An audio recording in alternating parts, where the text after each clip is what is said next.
Bismillahirrahmanirrahim. Assalamualaikum warahmatullahi wabarakatuh. Innal hamdalillah nahmaduhu wa nasta'inuhu wa nastaghfiruhu wa na'udzu billahi min syururi anfusina wa min sayyiati a'malina may yahdihillahu fala mudilla lahu wa may yudlil fala hadiya lahu. Asyhadu an la ilaha illallah wa asyhadu anna Muhammadan abduhu wa rasuluh la nabiyya ba'da. Bapak Ibu yang kami hormati, wabil khusus pada pimpinan Yayasan Kiai Haji Ustadz Ahmad Samsuri, ini dosen saya, ya. Dosen itu dulu duitnya saya. Lalu yang kami hormati kakak saya, Mas Yunus, saya itu selisihnya 1 tahun, beliau 81, saya 82, sama-sama dari pendidikan luar sekolah, benar-benar di luar sekolah, betul-betul. Ya. Jadi kalau saya sebut kepada Bapak dan Ibu, ada yang lulusan luar biasa, ya. Kalau kami ini biasa di luar. Yang kami hormati Dewan Pakar Profesor Dr. Furqan Hidayatullah. Beliau ini adalah mentor saya, kadang-kadang sparring partner, dan kadang-kadang kita juga sering kita berkompetisi. Cuman satu yang tidak pernah saya kompetisi itu memperebutkan pasangan istri kita masing-masing. Jadi menang beliau karena beliau adalah angkatan di atas saya. Jadi kan saya juga punya sahabat Ustadz Munawir. Beliau ini teman saya sejak ngurus KM APBS. Ada Pak Dr. Sahril Mansur mungkin di sini.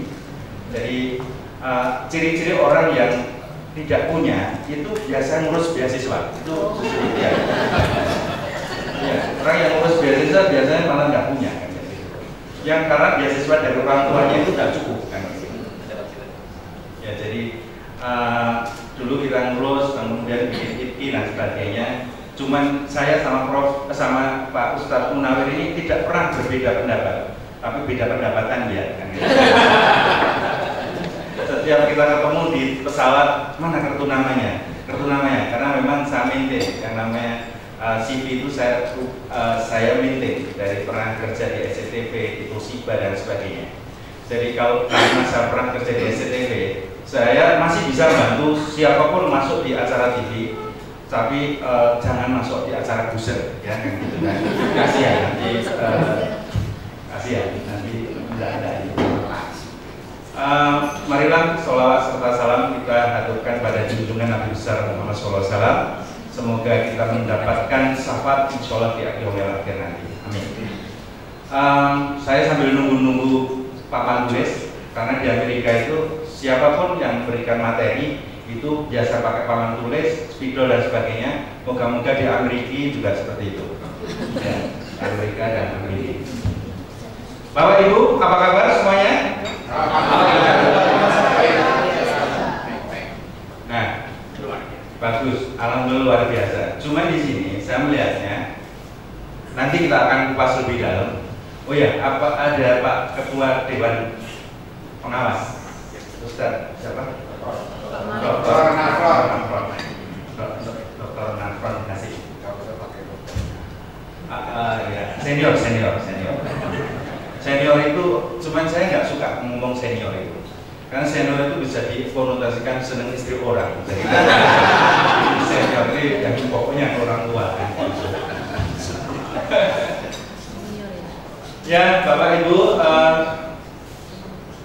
panduan manajemen dalam melalui proses transformasi ini adalah kami sampaikan bahwa saya yakin sebenarnya tidak ada penggantian dari orang lama ke orang baru. Yang ada adalah dari zaman keemasan menuju keemasan. Artinya sebelum Pak Yunus pegang sebagai direktur, itu bukan menggantikan yang lama, tapi ada zaman keemasan sebelum Pak Yunus menuju ke zaman keemasannya Pak Yunus. Nanti zaman keemasan Pak Yunus itu akan ditandai dengan status di dalam grid level.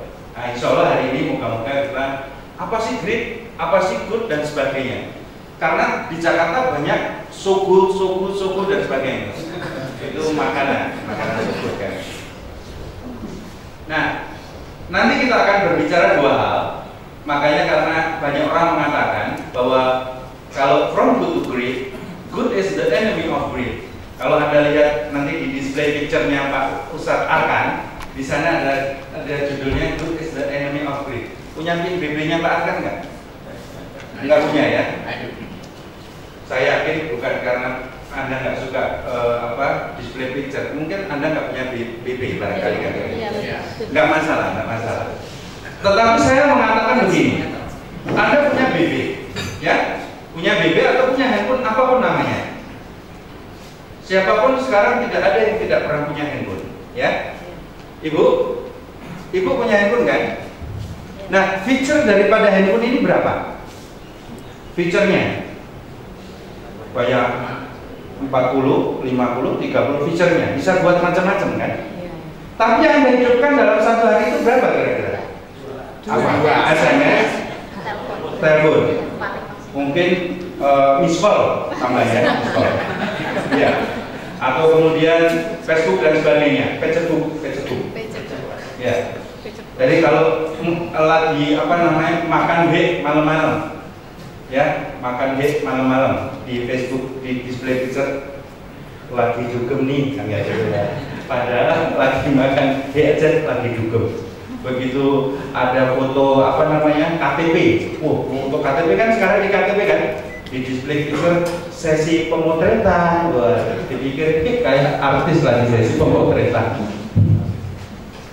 Nah, pertanyaan saya, begitu Anda memiliki handphone yang secanggih ini dan kemudian Anda hidupkan cuma 2 atau 3 dan sebagainya, fitur yang lain itu sebenarnya mati apa enggak sih?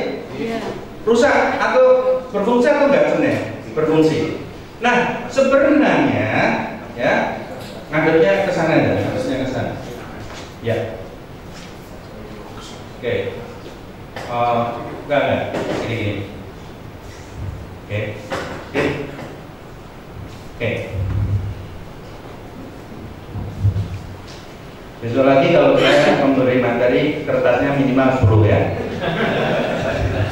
Ini benar-benar efisien.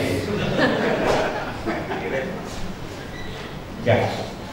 Kita tadi berbicara handphone, ya. Pada dasarnya setiap manusia itu memiliki DNA dan feature sukses. Feature sukses. Setiap manusia memiliki DNA dan feature sukses. Cuman persoalannya, Anda nggak bisa menghidupkan feature sukses itu. Manusia itu punya feature sebagai ahli hafiz Quran. Manusia itu punya fitur sebagai orang kaya. Manusia itu punya fitur sebagai diplomat. Manusia itu punya fitur sebagai pengusaha dan lain. Tetapi yang Anda hidupkan cuma itu saja. Sama seperti Anda punya fitur 40 yang hidupkan cuma itu. Kalau orang duit utang, misalnya kayak gitu. Kalau misalnya nggak punya utang, nesu kalau atasannya. Saya itu bisa mau pinjam buat ini anak sekolah aja kok pimpinan yayasan nggak mau approve kan. Kalau di sini sih nggak ada, di sini nggak ada. Di Bandung yang paling banyak di situ. Sini paling ya orang beda lah kira-kira.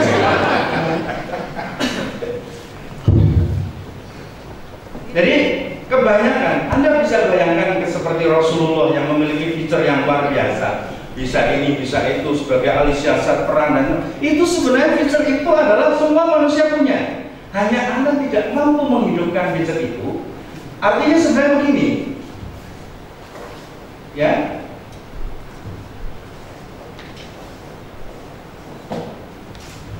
ada orang yang mau dan kemudian bicara mampu. Yang maunya tinggi dan mampunya tinggi itu tinggal di develop. Anda ikutin, kalau saya nulis Anda ikutin. Ini di develop. Kalau yang maunya tinggi tapi kemampuannya rendah, mau saja tapi nggak mampu, itu berarti dilatih. Kalau orang kemampuannya tinggi tapi kemampuannya rendah, ini kita bicara motivasi. Kalau sudah nggak mampu, sudah nggak mau, tolong didoain aja, ya. Kita bicara P. Promo singgir istilahnya. Kita dipromosi, boleh promo singgir kan ya. Ya, jadi makanya ketika tahun 2011 saya masih ingat, ketika Irfan Bahdim sudah masuk ke final AFF Cup kalau nggak salah waktu itu, lalu kemudian dibawalah dia itu ke yayasan pondok pesantren di Asidikiyah. Waktu itu diajak roadshow Irfan Bahdim, pemain PSSI, padahal belum juara itu, dibawa terus ketemu sama Kiai Haji Iskandar SQ Muhammad. Terus kira-kira juara nggak? Kira-kira enggak. Kenapa nggak juara? Seharusnya dia itu banyak berlatih, hanya punya kemauan saja, tapi kemauannya itu rendah, bukan minta motivasi. Ustadz pun aslinya motivator. Anda kalau mau menciptakan gol, la haula wala quwwata illa billah. Anda mau heading, bismillahirrahmanirrahim. Kalau kamu pengen menang, bolanya ganti kulit bola. Haram. Ini masalah motivasi. Ya kalau misalnya Anda itu mau ini, harusnya berlatih, bukan mencari Mario Teguh atau motivator. Harus train, berlatih. Jadi artinya hari ini itu kita ngasih motivasi, berlatih, dan mengembangkan. Kita kasih plus buat Anda semuanya. Nah, pertanyaannya adalah, mengapa orang tua menyekolahkan anak di institusi pendidikan Asal ini? Ya, Mas, namanya siapa, Mas? Masih kita. Ya. Apa? Mengapa orang tua menyekolahkan anak di institusi pendidikan Asal ini? Rata-rata mereka ingin membekali anaknya dengan agama yang kuat. Kemudian bisa punya kemampuan bahasa, entah bahasa atau bahasa Inggris. Yang kedua, mengapa orang tua Anda rela membayar biaya tambahan di luar SPP dan uang gedung, misalnya, Pak? Biasanya orang tua itu mengharapkan anaknya bisa lebih pandai daripada orang tuanya. Kalau orang tuanya Profesor Dr. Urban gimana? Ya, harus lebih pintar dari Profesor Urban. Oh iya, insya Allah agamanya minimal seperti Bu Furqon itu lebih kuasa daripada Prof. Furqon. Ya. Kita kasih dulu buat komentar. Ya, nah, kalau sama ketua yayasan saya nggak berani. Mengapa setiap mau naik pangkat pegawai negeri, tentara dan sebagainya harus mengikuti pendidikan? Agar meningkatkan kinerjanya. Menurut Ibu? Untuk mengetahui kemampuan dari penilaian itu, dari hasil. Untuk meningkatkan kemampuan dan Keterampilan. keterampilan. Iya. Kalau pertanyaan 1, 2, 3 Anda jawab dengan satu kata, apa jawabannya?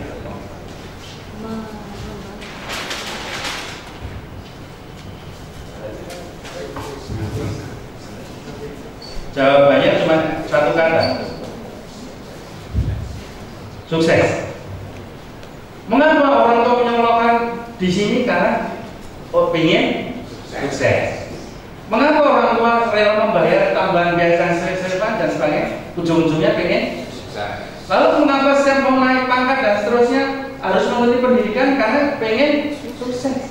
Nah, sukses itu ada dua cara.